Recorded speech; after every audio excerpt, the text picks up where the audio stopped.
नमस्कार दोस्तों, आज मैं आप लोगों को भारत का अपवाह तंत्र को बताना चाहता हूँ।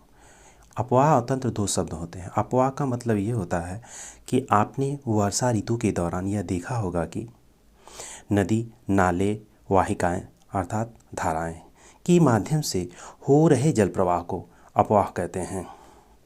वहीं अपवाह तंत्र का मतलब समझते हैं। अपवाह तंत्र का तात्पर्य नदियों के उस जाल तंत्र, उस जाल या तंत्र से होता है जिनसे धरातलीय जल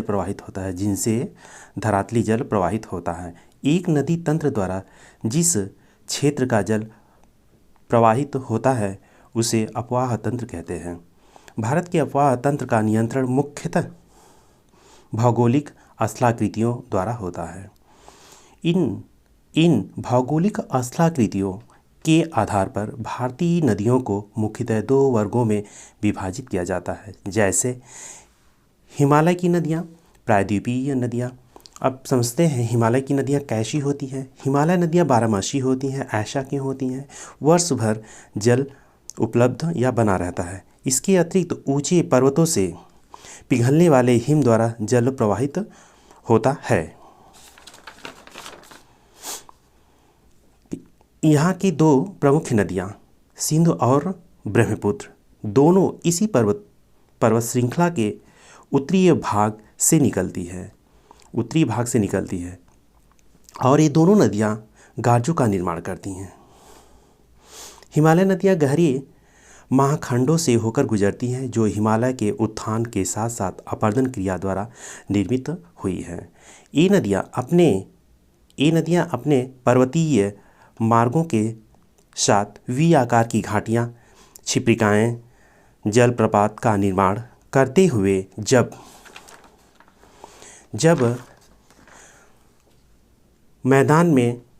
ये मैदान में प्रवेश करती हैं तो इसके उपरांत अनेक स्थलाकृतियों जैसे समतल घाटियाँ, गोखुर झील, बाढ़कृत मैदान, गुम्फित वाहिकाएं तथा डेल्टा का निर्माण करती हैं। हिमालय से निकलने वाली नदियों का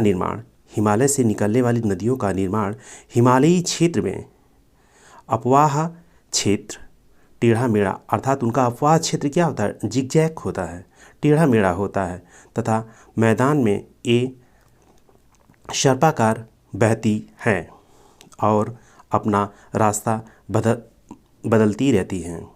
जैसे कोशी नदी, जिसे विहार का शोक कहते हैं। वहीं बात करते हैं कि प्रायद्वीपीय नदियों की, तो प्रायद्वीपीय नदियाँ हिमालय नदियों से काफ़ी प्राचीन होती हैं। ये प्रायः प्राणावस्था को प्राप्त कर चुकी हैं। इनका ढाल अर्थात प्रायद्वीपीय नदियों का ढाल मंद होता है और प्रायद्वीपीय नदियाँ मौसम पर निर्भर करती हैं। क्यों? इनका प्रवाह वर्ष पर निर्भर होता है। पश्चिम की ओर बहने वाली नदियाँ ज्वार नदमुख का निर्माण करती हैं।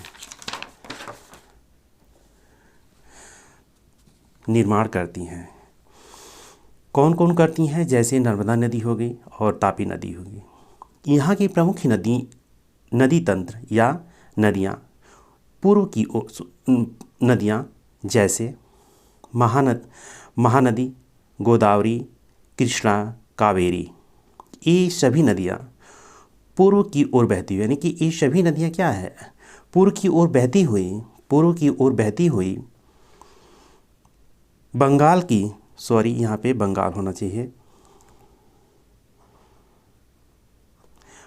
की खाड़ी में गिरने से पहले डेल्टा का निर्माण करती हैं।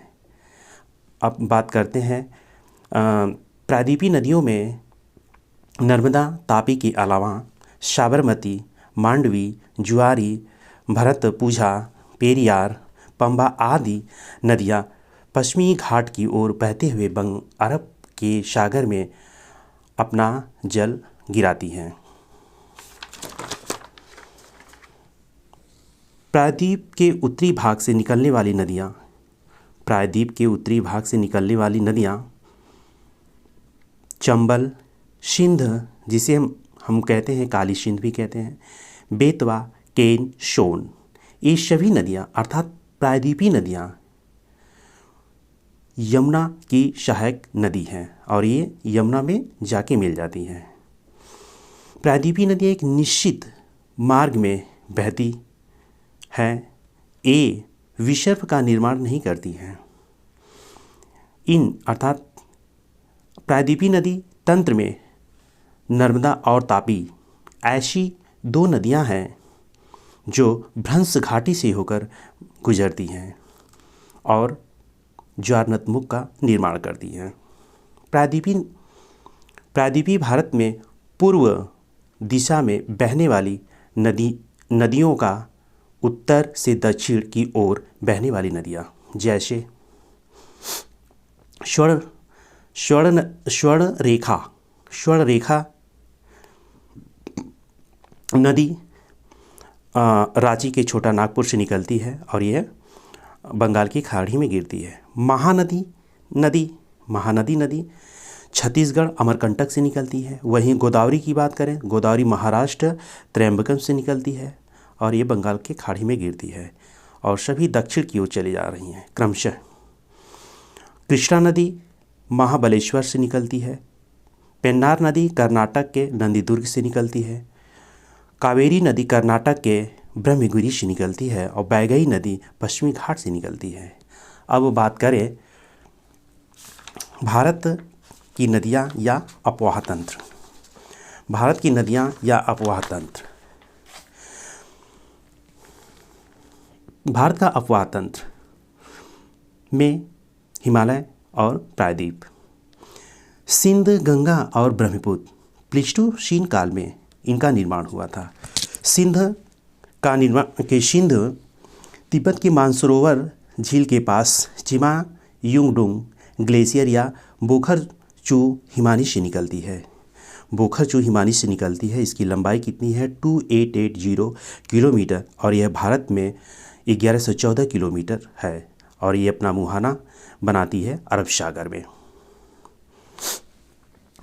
में। अब वहीं बात करते हैं, हाँ एक चीज़ और है, सिंध नदी भारत में जब प्रवेश करती है तो किस स्थान पर प्रवेश करती है? भारत में तमचौक नामक स्थान पर प्रवेश करती है जो लद्दाख में स्थित है। सिंधु गार्ज का निर्माण करती है, कहाँ करती है? ये करती है गुजरात में, कश्मीर में। झेलम की बात करें तो झेलम पीर पंजाल पर्वत की बेरिंगनोंग के समीप शेषनाग झील से निकलती है। इसकी लंबाई 724 किलोमीटर है। झेलम है यह भारत पाक समानांतर बहती है और यह नदी जो है, झेलम नदी जो है अनंतनाग से बारामूला तक नौकागम्य है। पाक में झंग के पास चिनाव में मिल जाती है, यानी कि झेलम नदी जो है पाक में झंग के पास चिनाव में मिल जाती है। इसकी ट्रिब्यूटरी है किशनगंगा। वहीं चिनाव की बात करें तो यह सिंध की विशालतम नदी है और यह एचपी अर्थात हिमाचल प्रदेश के चंद्रभागा के दो धाराओं से निकलती है। वहीं रावी की बात करें तो रावी रोहतांग दर्रा कांगड़ा से निकलती है, संगम अपना चिनाव में बनाती है। अब बात करें ब्यास की। ब्यास रोहतांग दर्रे से निकलती है। इसका संगम है सतलज में, लंबाई है 470 किलोमीटर और इसकी सहायक नदी है तीर्थन, हुल्सा, पार्वती। तीर्थन, हुल्सा और पार्वती 3 नदियां हैं। सतलज की बात करें तो सतलज मानसरोवर झील के राकस ताल से निकलती है और लंबाई इसकी है 1500 किलोमीटर। यह अपना सतलज अपना मुहाना बनाती है चिनाव नदी के पास और इसकी सहायक नदी है ब्यास, स्पीति और वास्पा। सतलज नदी हिमाचल प्रदेश में सिपकिला गार्ज का निर्माण करती है और सतलज नदी पर ही भारत का भाखड़ा नांगल बांध अवस्थित है। अब वहीं बात करें गंगा की तो गंगा उत्तराखंड के उत्तरकाशी जिले में गोमुख के पास गंगोत्री हिमानी से निकलती है। कहाँ से? गंगोत्री हिमानी से निकलती है। इसकी लंबाई है 25-25। और गंगा की सभी सहायक नदी, गंगा की कुछ सहायक नदियाँ हैं, जैसे रामगंगा, गंडक, कोशी, महानंदा, सोन क्रमशः है। अब बात करते हैं, गंगा नदी जब पश्चिमी बंगाल में जाती है तो वह 2 धाराओं में बढ़ जाती। एक धारा हुगली, दूसरी धारा भागीरथी। हुगली नदी पर ही कलकत्ता बंदरगाह है, जिसे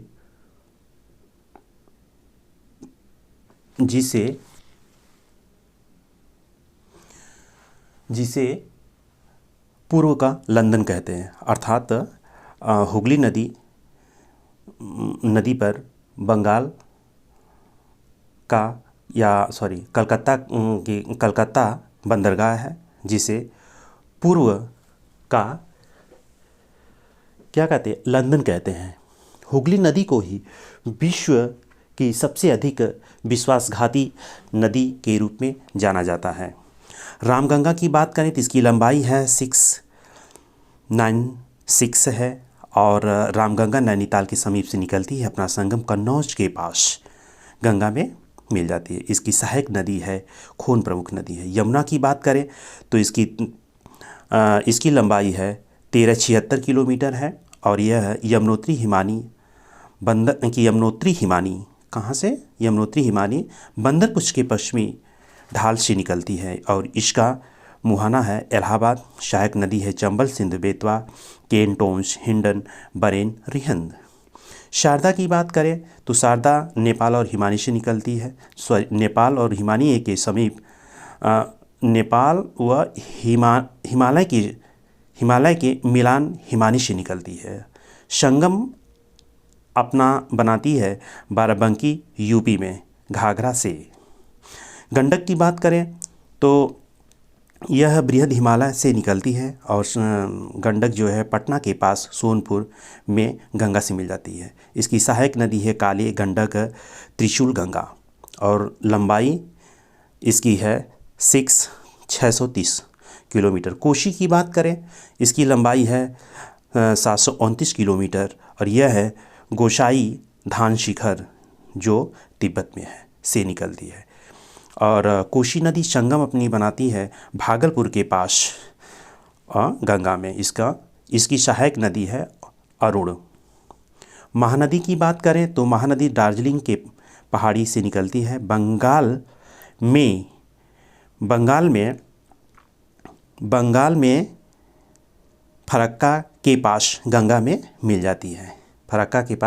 मिल जाती है।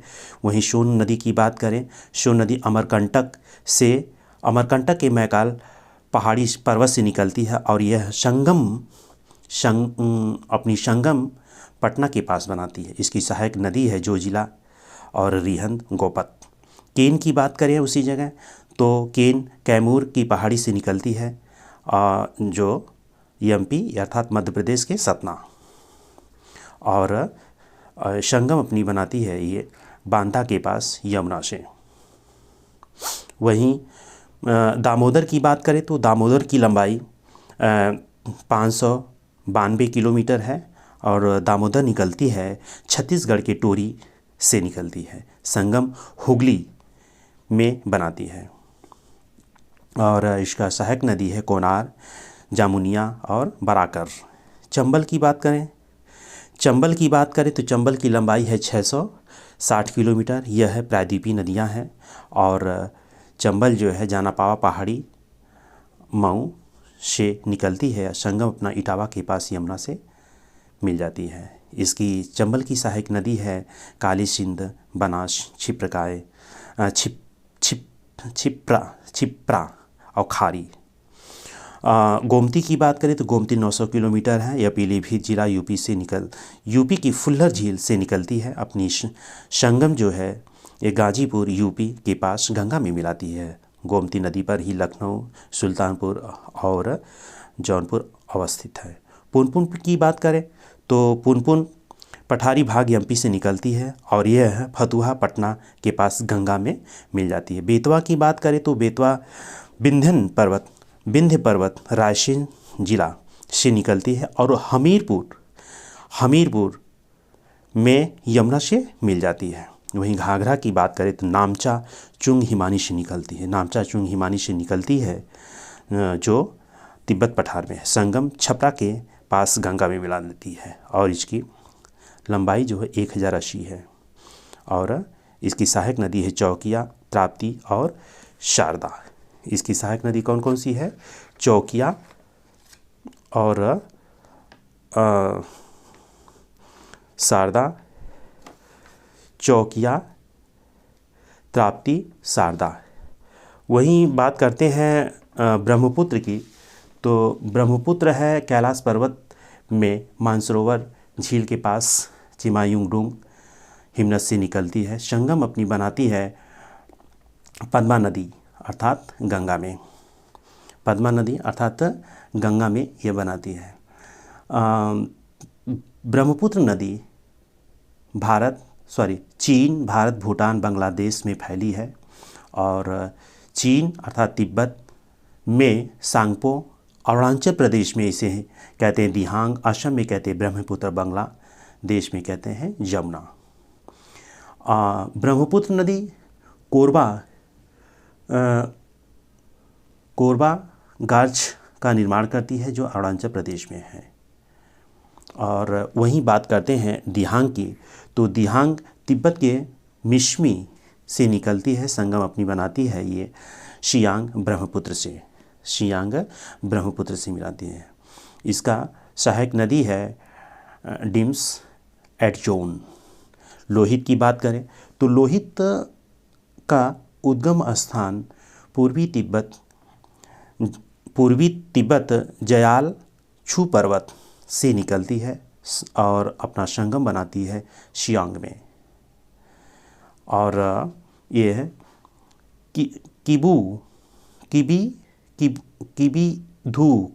किबिधु नामक स्थान पर भारत में प्रवेश करती है। लोहित जो है किबुधु नामक स्थान पर भारत में प्रवेश करती है। धनसिरी की बात करें तो धनसिरी का उद्गम स्थान है लैशांग पर्वत चोटी, नागालैंड में है, से निकलती है और संगम अपनी बनाती है ये ब्रह्मपुत्र में और लंबाई इसकी 352 किलोमीटर है।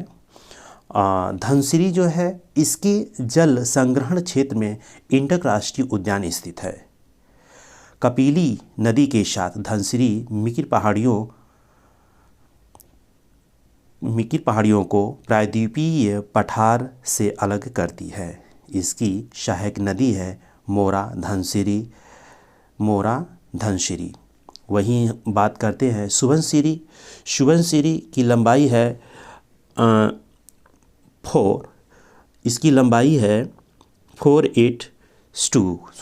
422 यानी कि 422 किलोमीटर की इस लंबाई है और इसका उद्गम क्षेत्र है तिब्बत हिमालय से निकलती है। संगम ब्रह्मपुत्र में और यह ब्रह्मपुत्र की सबसे छोटी नदी भी है। तिब्बत, अरुणाचल प्रदेश, असम में प्रवाहित होती है। वहीं बात करते हैं मानस की, तो मानस तिब्बत हिमालय से निकलती है, अपना संगम ब्रह्मपुत्र नदी में मिलाती है। और भूटान की सबसे बड़ी नदी प्रणाली है। कौन सी नदी प्रणाली भैया? कौन सी है? ये मानस नदी है। इसकी लंबाई है 376 किलोमीटर। ये हो गया। अब बात करते हैं तिब्बत की। तिस्सा की बात करते हैं तो तिस्सा सिक्किम के चोलामू झील से निकलती है और यह संगम बनाती है अपने जमुना ब्रह्मपुत्र में। और इसकी सहायक नदी की हम बात करें तो चालुंग, रंगीत, रंगपो, रंगजो, सीबोक इसकी सहायक नदी है। वहीं बात करते हैं संकोश। वहीं बात करें यदि हम संकोश की, तो संकोश उत्तरी संकोश उत्तरी भूटान से निकलती है, संगम अपनी बनाती है ब्रह्मपुत्र, असम बांग्लादेश सीमा पर। और असम और अरुणाचल प्रदेश के बीच सीमा बनाती है। असम और अरुणाचल प्रदेश सीमा, असम और अरुणाचल प्रदेश के बीच सीमा संकोश बनाती है। ये सभी नदियाँ, सिंध नदियाँ, हिमालय की सिंध नदियाँ अरब सागर में गिरती हैं और हिमालय की ब्रह्मपुत्र और गंगा और ब्रह्मपुत्र नदियाँ बंगाल के खाड़ी में अपने जल को गिराती है। अब वहीं बात करें प्रायद्वीपीय नदियों में अरब सागर में अपना जल गिराती है नर्मदा, माही, तापी, लूनी, साबरमती, घग्गर। वहीं प्रायद्वीपीय नदियों में बंगाल की खाड़ी में अपने जल को विसर्जित करती हैं। इसमें है स्वर्णरेखा नदी, ब्राह्मणी नदी, महानदी नदी, गोदावरी, कृष्णा, कावेरी, पेन्नार और वैगई। अब इनको संक्षेप में समझते हैं। नर्मदा नदी का उद्गम स्थान है विंध्याचल पर्वत श्रेणी में स्थित अमरकंटक नामक स्थान से निकलती है।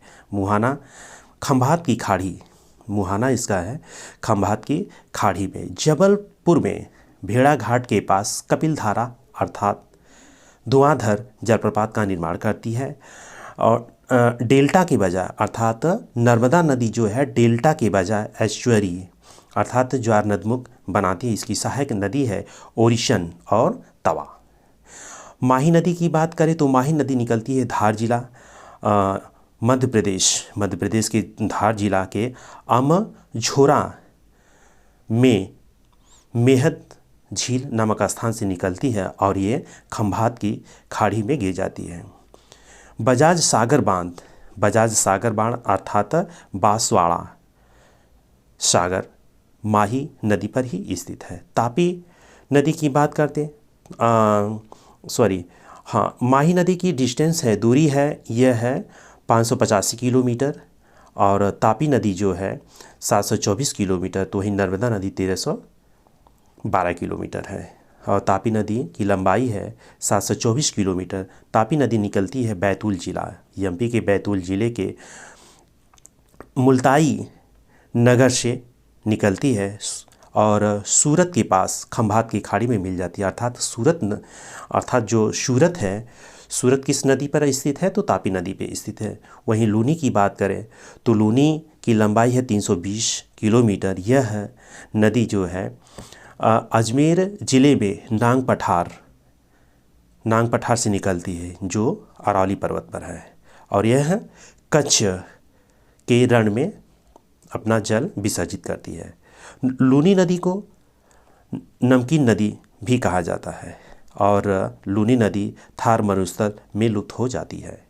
वहीं साबरमती की बात करें तो साबरमती का उद्गम स्थान है उदयपुर जिला के अरावली पर्वत में जय समुद्र झील से निकलती है और यह खंभात की खाड़ी में गिर जाती है।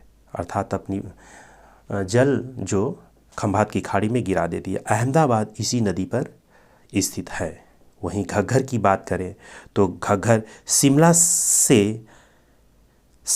से अंबाला, पटियाला, हिसार जिलों में बहती हुई राजस्थान में गंगा नगर में प्रवेश करती है और हनुमानगढ़ के समीप भटनेर में मरुस्थल में विलीन हो जाती है। कहाँ विलीन हो जाती है भैया? यह विलीन होती हनुमानगढ़ के समीप भटनेर मरुस्थल में विलीन हो जाती है।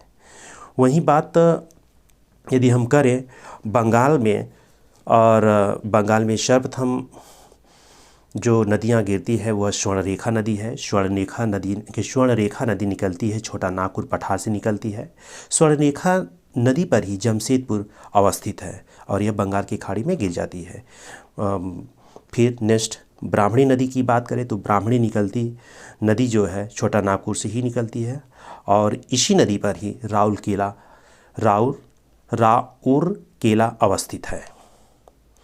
अब बात करते हैं महानदी की बात करें तो महानदी निकलती है छत्तीसगढ़ के रायसेन जिले में सिंघावा के पास से निकलती है। सिंघावा है अमरकंटक पठार पर।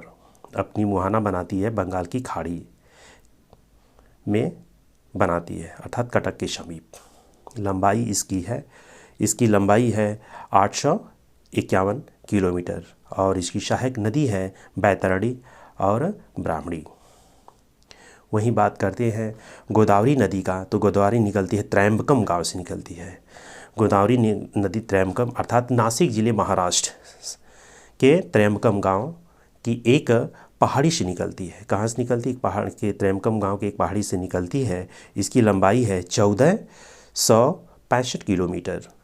अब बात करते गोदावरी नदी पर ही गोदावरी नदी की सहायक नदी की भी बात कर लेते हैं। तो इसकी सहायक नदी है वेनगंगा, पेनगंगा, वर्धा, इंद्रावती और कौन सी है? प्राणहिता, मंजीरा, सबरी, पूर्णा इसकी सहायक नदी है। और वहीं हम बात करते हैं महानदी की सहायक नदी भी हम बात करें तो यह है शिवनाथ, हदसो, मांड, इब, जोंक, तेल और लोंग है। अब बात करें कृष्णा नदी पश्चिमी घाट। कृष्णा नदी महाबलेश्वर के सभी पश्चिमी घाट पठार से निकलती है और कहाँ अपना मुहाना बनाती है? बंगाल की खाड़ी में। ये अपना मुहाना सब बनाती हैं बंगाल की खाड़ी में बनाती हैं। और बात करें इसकी लंबाई की तो 1401 किलोमीटर है। इसकी सहायक नदी है भीमा, पंचगंगा, दूधगंगा, घाटप्रभा, मालप्रभा और कोयना, मूशी, तुंगभद्रा इसकी सहायक नदी है। और इसकी सहायक नदी है, ये हो गई। अब बात करते हैं कावेरी नदी की। कावेरी नदी की बात करें तो कावेरी नदी निकलती है महाराष्ट्र के कुर्ग जिले में। कुर्ग जिले में स्थित ब्रह्मगिरी पहाड़ी से निकलती है और ये अपना मुहाना कहाँ बनाती है? बंगाल की खाड़ी में बनाती है। लंबाई इसकी है 800 किलोमीटर और कावेरी नदी पर ही शिव समुद्रम जलप्रपात और श्रीरंगपट्टनम अवस्थित है। वहीं बात करें पेन्नार की लंबाई है 557 किलोमीटर है और यह नदी निकलती है नंदीदुर्ग हिल से निकलती है जो कर्नाटक में अवस्थित है और बंगाल की खाड़ी में मिल जाती है। और इसकी सहायक नदी जो है पापाशनी और चित्रावती, दो इसकी सहायक नदी है। वहीं बात करें बैगई की बात करें तो बरसान नद हिल से निकलती है जो पश्चिमी घाट में है। कि बरसान नद हिल मदुरै के समीप से निकलती है। मदुरै के समीप अर्थात तमिलनाडु से निकलती है और इसकी जो मुहाना है वो बंगाल की खाड़ी में है और इसकी सहायक नदी है वर्षानाड और कोकुमम, इसकी दो सहायक नदियां हैं। तो इस प्रकार हम संक्षेप में भारत का अफवाह तंत्र को समझे कि भारत की नदियां जो है अरब सागर में कौन सी गिरती है और बंगाल की खाड़ी में कौन सी गिरती है। तो आप लोग ये समझ गए हैं कि अरब सागर में गिरने वाली नदियां झेलम, सिंध, चिनाब, रावी, ब्यास ये सभी नदियां अरब सागर में गिरती हैं और हिमालय की जो गंगा, ब्रह्मपुत्र नदियां बंगाल की खाड़ी में गिरती हैं। वहीं प्रायद्वीपीय नदियों में माही, नर्मदा, तापी, लूनी, साबरमती ये सब अरब सागर में अपने जल को विसर्जित करती हैं अर्थात गिराती हैं। तो वही प्रायद्वीप की बंगाल की खाड़ी में जल ये सभी नदियाँ गिराती हैं। अब बात करें थोड़े और शब्दों की तो भारतीय अफवाह तंत्र के कुल क्षेत्र का लगभग 77% कितना 77% भाग की नदियां जो है बंगाल की खाड़ी में गिरती हैं। वहीं बात करें तो प्रायद्वीपीय नदियों की बात करें तो प्रायद्वीपीय नदियों की कितना 23% भाग अरब सागर में अपने जल को विसर्जित करती हैं। तो इस प्रकार हम लोग संक्षेप में समझें कि भारत की नदियाँ बंगाल की खाड़ी में कौन गिरती हैं और अरब की खाड़ी में कौन गिरती है। नमस्कार साथियों, और इसकी नदियों का विस्तृत रूप से मैं अगले वीडियो में बनाऊंगा और फिर आप लोग इसे देखना चाहेंगे